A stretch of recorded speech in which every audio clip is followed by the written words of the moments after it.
My name is Zubair Khan. I am with the Muslim Alliance of Indiana, and I'm an optometrist and eye doctor here in Fort Wayne. My name is Uzma Mirza, and the organization I'm representing is the Pen and Inkpot Foundation.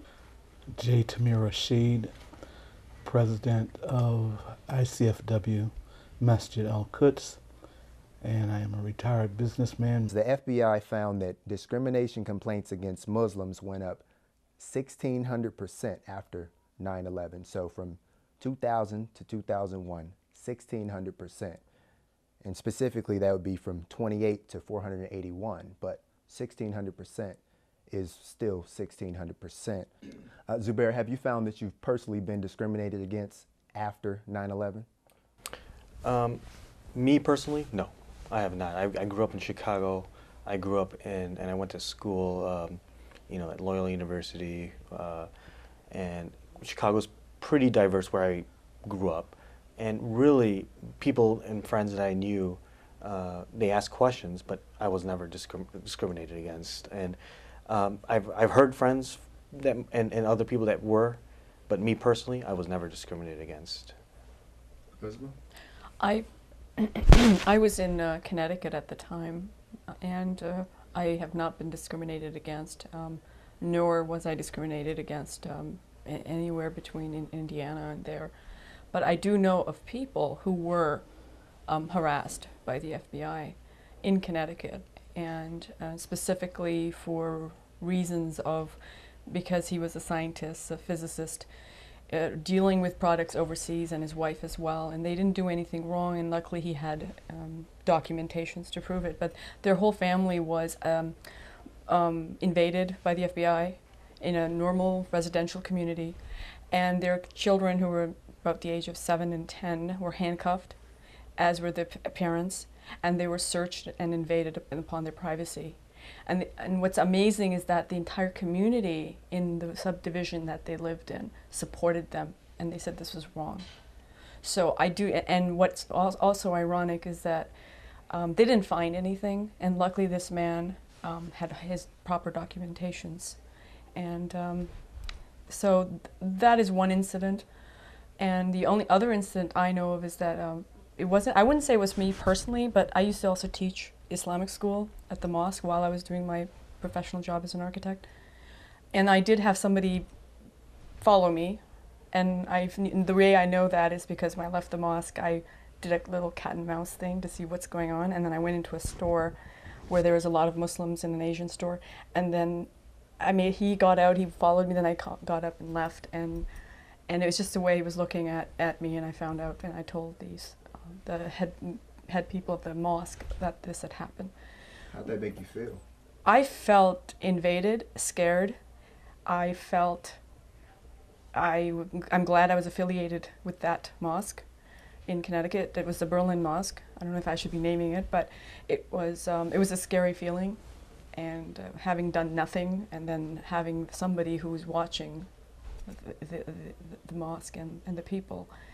And so anyways, it was, but as far as what happened to his family, that was just horrific. And what's also, in a way, ironic is that the rest of the Muslim community wouldn't say anything because everybody was scared.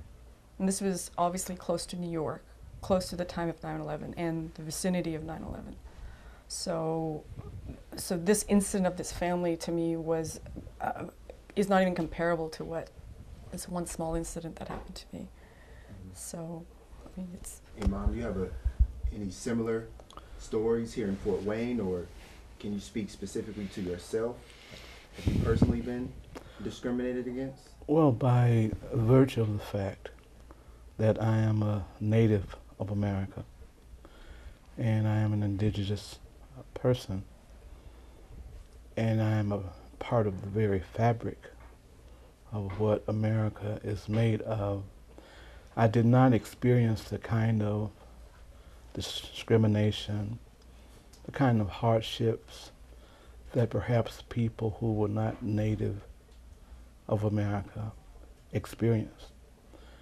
I think during that time there was a lot of profiling due to one's skin color, due to the way that one looks. So there were certain people I believed, who were targeted more during that time than at other times. So from a personal perspective, I did not experience a great deal of harshness or crudeness, except that in conversation with those who are aware of the fact that I am Muslim. And many of them were asking questions, trying to understand the nature of what had happened. So I think that was only natural, that whenever people have a traumatic experience such as 9/11, that people will feel remorse. On one hand, they would feel hatred. On another hand, and perhaps seek revenge on another. I think these are all a part of what goes on when we have these types of situations, as is witnessed all over the world. I feel like you took a peek at my questions, because later in the discussion, I was going to ask you specifically, I'll just read it from the sheet. It was going to say, Imam Rashid, do you feel like your experiences as a Muslim, specifically related to discrimination, have been different because of the color of your skin? And that's the first thing that came out of your mouth. Why is that? When you are considered to be a part of the very fabric, I mean, after all, the African Americans were helped to build this country, and in fact, almost built it off the labor of our backs. And so we are intertwined in almost every aspect of American life, from labor to politics and otherwise.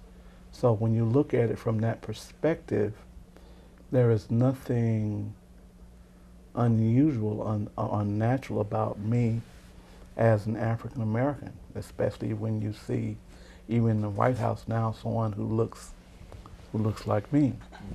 So it is accepted by those who just see me as a human being. But for those who know me as a Muslim, who know my character, who have been around me all of these years, they are very much aware of the fact that we represent no harm, that we are indeed the best friends that they could possibly have if they only understood.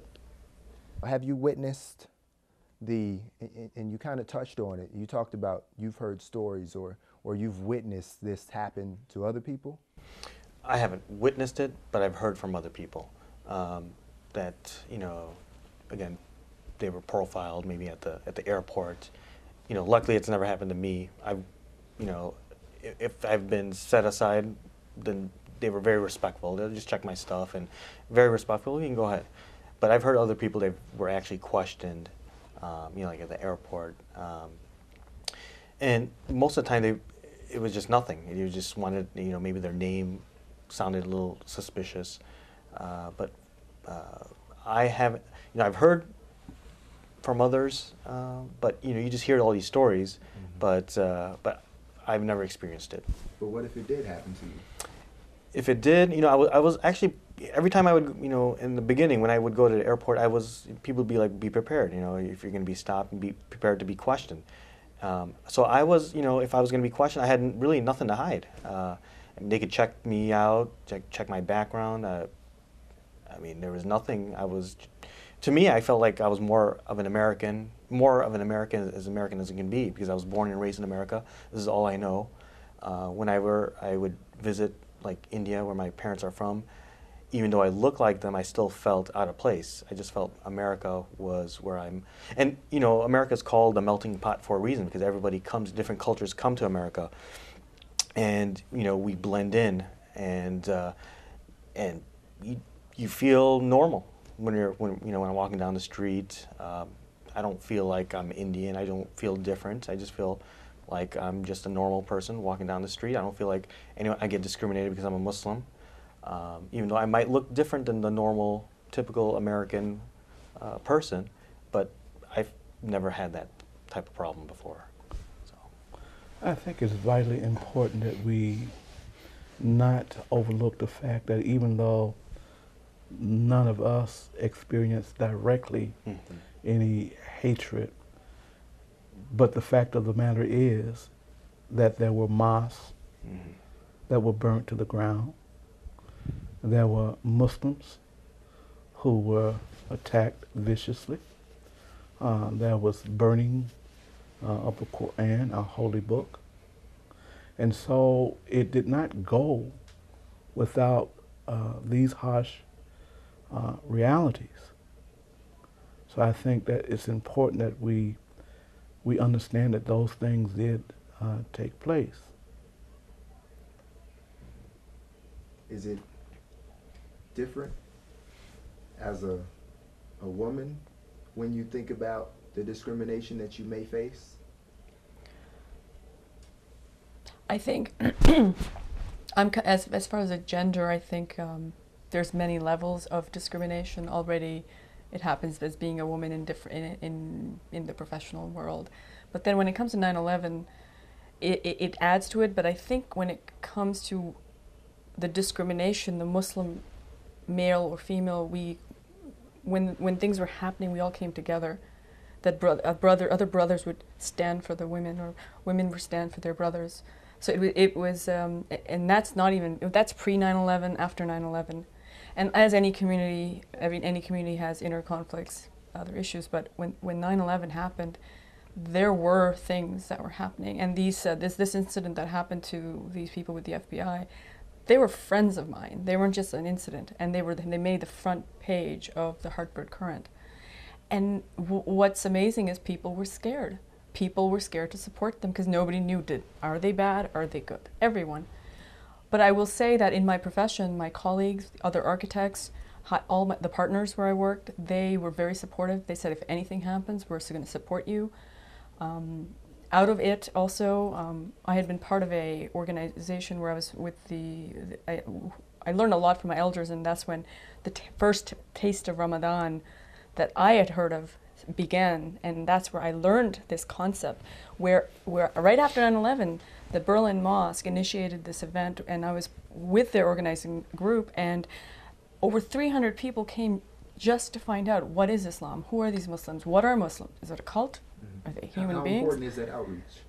I think it's extremely important because it was a place for people to go. And I think Fort Wayne also has to recognize they need a place for people who don't agree with what's happening to go, to be. And there were people who supported the Muslims. They were against what was happening, like what happened in World War II to the Japanese. They don't want that to happen. But the fact is, it was happening. Guantanamo Bay, the burning of the Qurans, as Imam Tamir mentioned. And personally, my incident was minor compared to other people and what happened to them, like this family. And I know this for a fact because I went to their house incognizant of the fact that this happened to them because I didn't read the front page. And then their wife told me, why are you talking to us? Everybody's scared to talk to us. And I was like, well, you're friends. And then she told me the whole story and what just happened just a couple of weeks ago. And it was scary. I mean, the FBI obviously is watching who's coming in and going. But that didn't scare me, but part of me, it did, I felt a bit of fear myself that our own government, 9/11 happens, but our own government, I was scared of because it was making me fearful to communicate with these friends that were innocent.